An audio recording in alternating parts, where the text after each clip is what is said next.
say that again. We become what we think about. Throughout all history, the great wise men and teachers, philosophers and prophets have disagreed with one another on many different things. It is only on this one point that they are in complete and unanimous agreement. Listen to what Marcus Aurelius, the great Roman emperor, said. He said, "A man's life is what his thoughts make of it." Disraeli said this, "Everything comes if a man will only wait. I have brought myself by long meditation to the conviction that a human being with a settled purpose must accomplish it, and that nothing can resist a will that will stake even existence for its fulfillment." Ralph Waldo Emerson said this, "A man is what he thinks about all day long." William James said, "The greatest discovery of my generation is that human beings can alter their lives by altering their attitudes of mind." And he also said, "We need only in cold blood act as if the thing in question were real, and it will become infallibly real by growing into such a connection with our life that it will become real.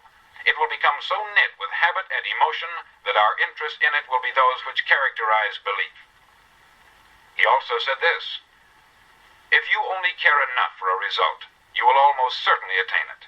If you wish to be rich, you will be rich. If you wish to be learned, you will be learned. If you wish to be good, you will be good. Only you must then really wish these things, and wish them exclusively, and not wish at the same time 100 other incompatible things just as strongly." In the Bible you read, in Mark 9:23, "If thou canst believe, all things are possible to him that believeth."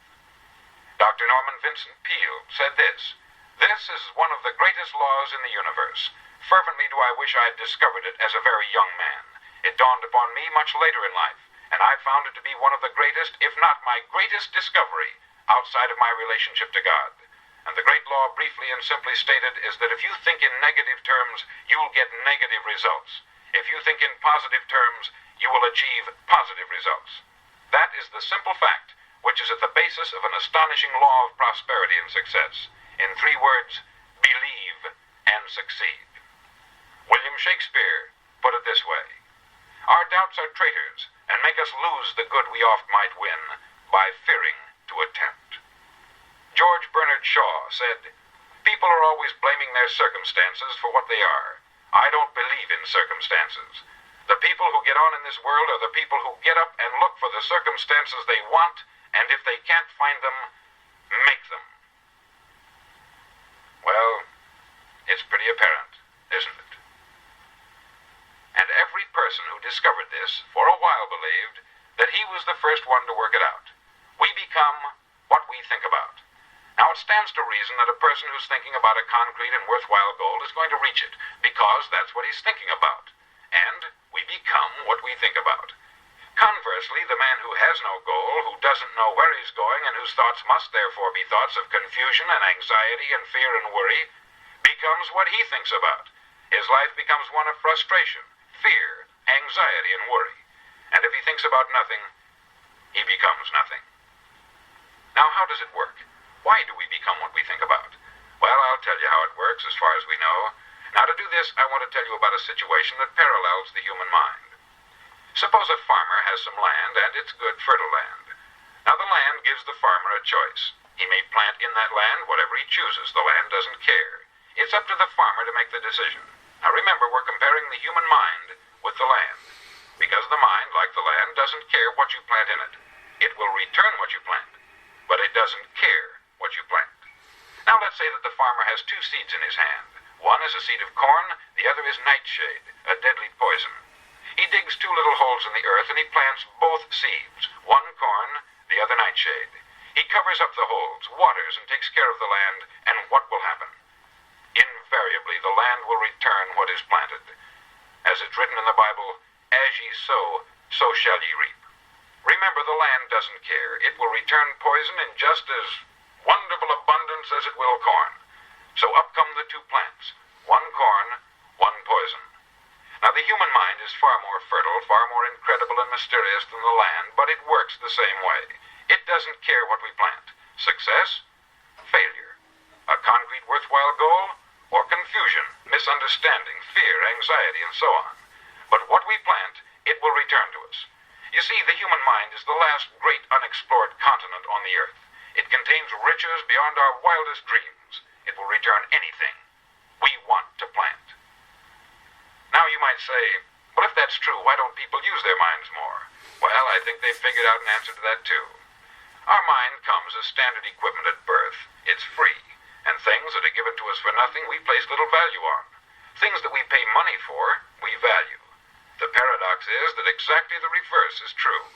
Everything that's really worthwhile in life came to us free. Our mind, our soul, our body, our hopes, our dreams, our ambitions, our intelligence, our love of family and children and friends. All these priceless possessions are free, but the things that cost us money are actually very cheap and can be replaced at any time. A good man can be completely wiped out and make another fortune. He can do that several times. Even if our home burns down, we can rebuild it, but the things we got for nothing, we can never replace. The human mind isn't used merely because we take it for granted. Familiarity breeds contempt. It can do any kind of job we assign to it, but generally speaking, we use it for little jobs instead of big important ones. Universities have proved that most of us are operating on about 10% of our abilities. Decide now, what is it you want? Plant your goal in your mind. It's the most important decision you'll ever make in your entire life. Do you want to be an outstanding salesman, a better worker at your particular job? Do you want to go places in your company, in your community? All you've got to do is plant that seed in your mind. Care for it. Work steadily toward your goal, and it will become a reality. It not only will, there's no way that it cannot. You see, that is a law, like the laws of Sir Isaac Newton, the laws of gravity. If you get on top of a building and jump off, you'll always go down. You'll never go up. And it's the same with all the other laws of nature. They always work. They're inflexible. Think about your goal in a relaxed, positive way. Picture yourself in your mind's eye as having already achieved this goal. See yourself doing the things you will be doing when you've reached your goal. Ours has been called the phenobarbital age, the age of ulcers and nervous breakdowns. At a time when medical research has raised us to a new plateau of good health and longevity, far too many of us worry ourselves into an early grave trying to cope with things in our own little personal ways, without learning a few great laws that will take care of everything for us. These things we bring on ourselves through our habitual way of thinking. Every one of us is the sum total of his own thoughts. He is where he is because that is exactly where he really wants to be, whether he'll admit that or not. Each of us must live off the fruit of his thoughts in the future, because what you think today and tomorrow, next month and next year, will mold your life and determine your future. You're guided by your mind.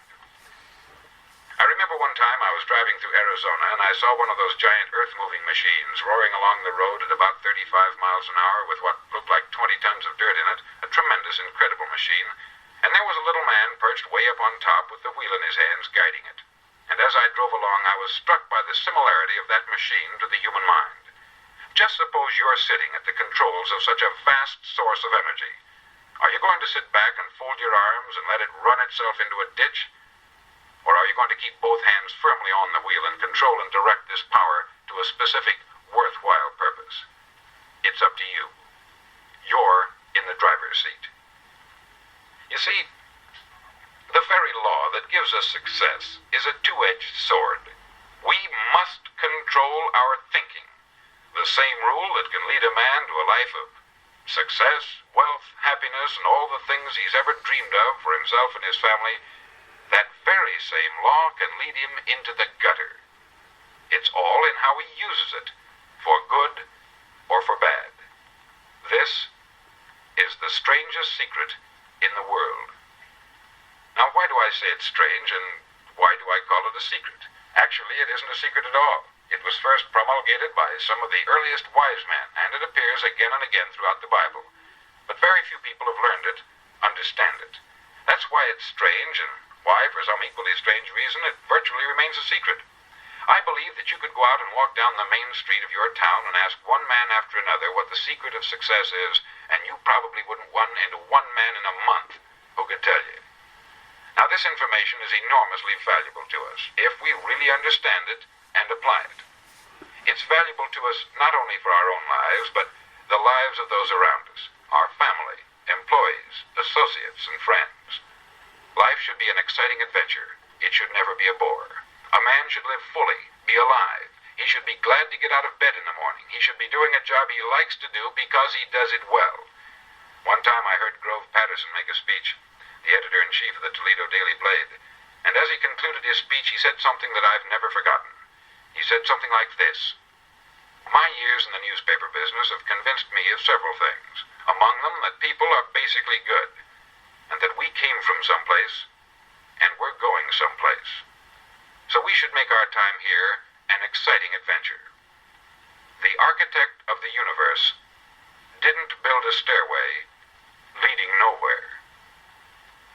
And the greatest teacher of all, the carpenter from the plains of Galilee, gave us the secret time and time again. As ye believe, so shall it be done unto you."